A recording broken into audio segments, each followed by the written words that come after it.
लेकिन पहली मृत्यु कौन स्वीकार करेगा? तब यम ने कदम आगे बढ़ाया। मैं करूंगा स्वीकार, ताकि जीवन मृत्यु का संतुलन बन रहे। सोचिए कितना बड़ा त्याग, कितनी बड़ी हिम्मत। यम धरती पर आए और उन्होंने पहली बार मृत्यु का अनुभव किया, इसलिए उन्हें यम कहते हैं। यम का मतलब होता है संयम। जिसने अपने प्राणों पर संयम किया, जिसने मृत्यु को स्वीकार किया।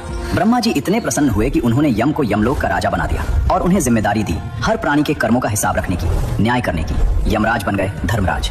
यमराज को धर्मराज क्यों कहते हैं? क्योंकि वे सिर्फ मारते नहीं, वे न्याय करते हैं। उनके दरबार में कोई भेदभाव नहीं, अमीर गरीब, राजा रंक, ब्राह्मण शूद्र, सब बराबर। आपने जीवन में क्या किया यही मायने रखता है। आपके पास कितना धन था, कितनी शक्ति थी, इससे कोई फर्क नहीं पड़ता। यमराज कठोर हैं लेकिन क्रूर नहीं, वे निष्पक्ष हैं लेकिन निर्दयी नहीं। उनका काम है धर्म की रक्षा, और धर्म का मतलब सत्य, न्याय, कर्तव्य। इसीलिए महाभारत में युधिष्ठिर को भी धर्मराज कहा गया, क्योंकि युधिष्ठिर असल में यमराज के ही अवतार थे।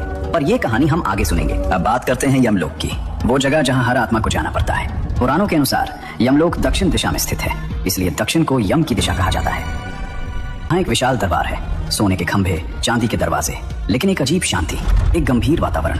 दरबार के बीच में सिंहासन पर बैठे हैं यमराज, हाथ में दंड, आंखें लाल लेकिन शांत, चेहरे पर कोई क्रोध नहीं, बस गंभीरता। उनके बाएं दाएं बैठे हैं चित्रगुप्त, कागज और कलम लिए, हर आत्मा के कर्मों का हिसाब लिखते हुए।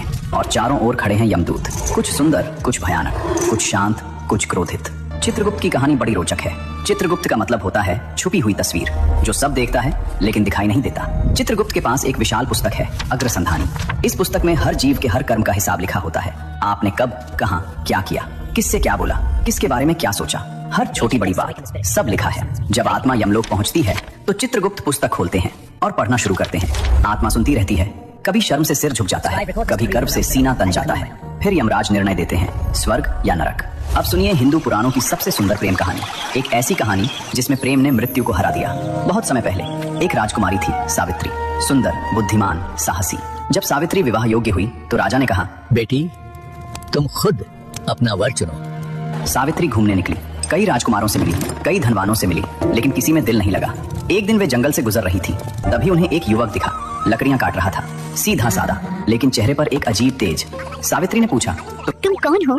युवक ने कहा, मेरा नाम सत्यवान है, मैं एक अंधे राजा का पुत्र हूँ। हमारा राज्य छिन गया, अब हम जंगल में रहते हैं। सावित्री के मन में कुछ हुआ, उन्होंने सोचा, यही है, यही मेरा पति होगा। सावित्री घर लौटी, पिता से कहा, मैंने अपना वर चुन लिया, सत्यवान। उसी समय नारद मुनि वहां आए। उन्होंने सावित्री की बात सुनी, उनका चेहरा गंभीर हो गया। नारद बोले, सावित्री तुम्हें पता है तुमने क्या चुना? सत्यवान निस्संदेह अच्छा युवक है, लेकिन उसकी किस्मत में एक बड़ा अभिशाप है।